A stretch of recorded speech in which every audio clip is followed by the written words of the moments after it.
नमस्कार दोस्तों, मेरे चैनल द शिव कृपा में आपका स्वागत है। मेरा नाम है आर के थपलियाल। आशा करता हूँ कि आप सभी सकुशल होंगे। तो दोस्तों, आज की कथा शिव पुत्री अशोक सुंदरी पर आधारित है। भगवान शिव की एक पुत्री का नाम अशोक सुंदरी था। हालांकि महादेव की और भी पुत्रियां थीं जिन्हें नाग कन्या माना गया, जैसे जया, विषहर, सामिलबारी, देव और दौतली। अशोक सुंदरी को भगवान शिव और पार्वती की प्रिय पुत्री बताया गया है। इनका विवाह राजा नहुस से हुआ था। पद्म पुराण के अनुसार अशोक सुंदरी देव कन्या है। दरअसल माता पार्वती के अकेलेपन को दूर करने हेतु कल्प वृक्ष नामक पेड़ के द्वारा ही अशोक सुंदरी की रचना हुई थी। एक बार माता पार्वती विश्व में सबसे सुंदर उद्यान में जाने के लिए भगवान शिव जी से कहा। तब भगवान शिव अपनी पत्नी पार्वती को नंदनवन ले गए।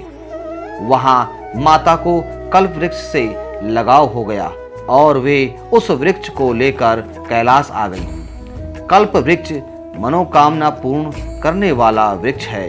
पार्वती ने अपने अकेलेपन को दूर करने हेतु उस वृक्ष से यह वर मांगा कि उन्हें एक कन्या प्राप्त हो।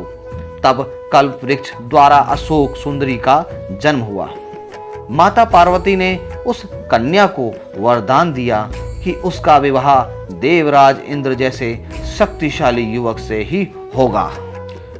इस वरदान के असर के कारण एक बार अशोक सुंदरी अपनी सखियों के साथ नंदनवन में विचरण कर रही थी कि तभी वहां हुंड नामक राक्षस आ गया, जो अशोक सुंदरी की सुंदरता से मोहित हो गया और उसने अशोक सुंदरी के सामने विवाह का प्रस्ताव रखा।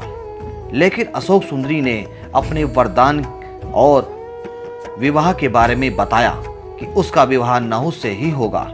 यह सुनकर राक्षस ने कहा कि वह नहुस को मार डालेगा। ऐसा सुनकर अशोक सुंदरी ने राक्षस को श्राप दिया कि जा दुष्ट, तेरी मृत्यु नहुस के हाथों ही होगी। यह सुनकर वह राक्षस घबरा गया।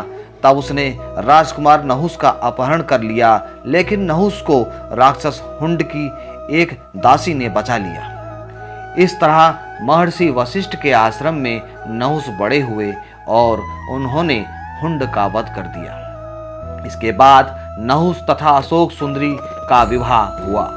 विवाह के बाद अशोक सुंदरी ने ययाति जैसे वीर पुत्र तथा 100 रूपवती कन्याओं को जन्म दिया। ययाति भारत के चक्रवर्ती सम्राटों में से एक थे। तो दोस्तों, हमें इस कथा से यह शिक्षा मिलती है कि परमात्मा का आशीर्वाद कभी विफल नहीं होता और हमें ऊपर वाले पर विश्वास होना चाहिए। आशा करता हूं कि आपको यह कथा पसंद आई होगी। कृपया कर चैनल को सब्सक्राइब करें और ज़्यादा से ज़्यादा शेयर करें। धन्यवाद। आपका दिन शुभ हो। नमस्कार।